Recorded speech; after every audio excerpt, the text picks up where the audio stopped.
Bonjour à toutes et à tous, c'est Arca. Aujourd'hui, nous nous retrouvons dans la 75e partie du cours sur les espaces topologiques. Donc aujourd'hui, nous allons nous intéresser à la compacité dénombrable, volet 1. Rentrons alors dans le vif du sujet. Donc soit ET un espace topologique avec E non vide, et soit A une partie de E quelconque. Donc notons pour G un ensemble U de G l'ensemble des topologies sur G.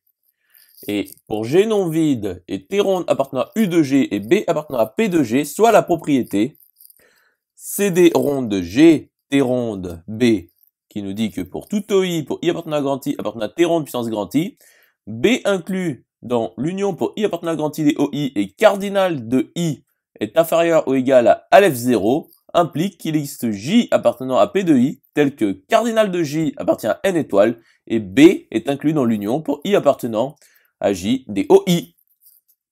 Donc A est dit dénombrablement compact si et seulement si CD ronde de ETA est vérifié. Autrement dit, A est dit dénombrablement compact si et seulement si, pour tout recouvrement dénombrable d'ouvert de A, il existe un sous-recouvrement fini d'ouvert de A. À présent, démontrons que pour toute partie A de E, CD ronde de ETA équivaut à CD ronde de A T1 de AET A. Donc soit A une partie de E quelconque. Donc voyons l'implication directe. Donc soit OI, pour I appartenant à grand I, appartenant à T1 de AET puissance grand I, tel que cardinal de grand I soit plus petit que Aleph 0, et A est inclus dans l'union pour I appartenant à grand I des OI. Donc pour tout I de grand I, il existe U appartenant à T tel que OI est égal à U inter A.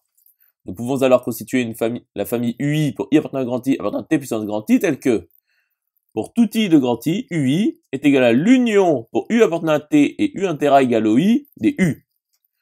Donc pour tout I de grand I, UI inter A est égal à l'union pour U appartenant à T et U inter A qui est égal à OI des U inter A, ce qui est égal à l'union pour U appartenant à T et U inter A égale OI des U inter A, ce qui est égal à l'union pour U appartenant à T et U inter A est égal à OI des OI, ce qui est égal à OI.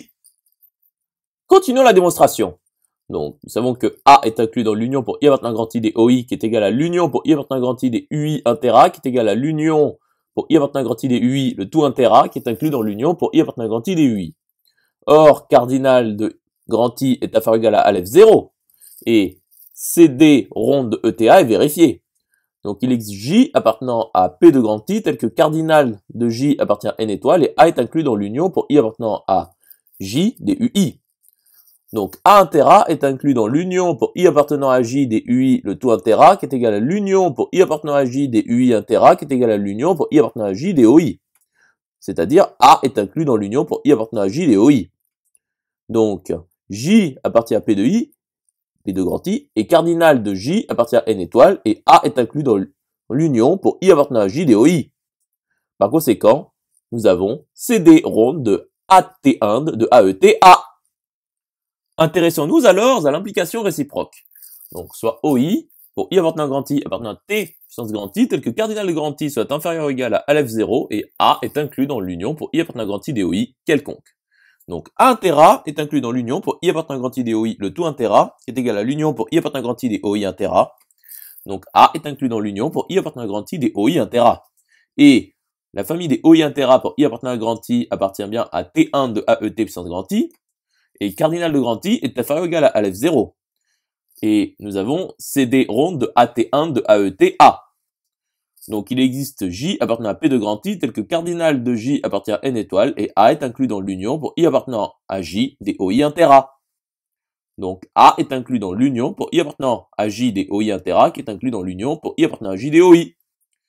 Et donc, J appartient à P de grand I et cardinal de J appartient à N étoile et A est inclus dans l'union pour I appartenant à J des OI.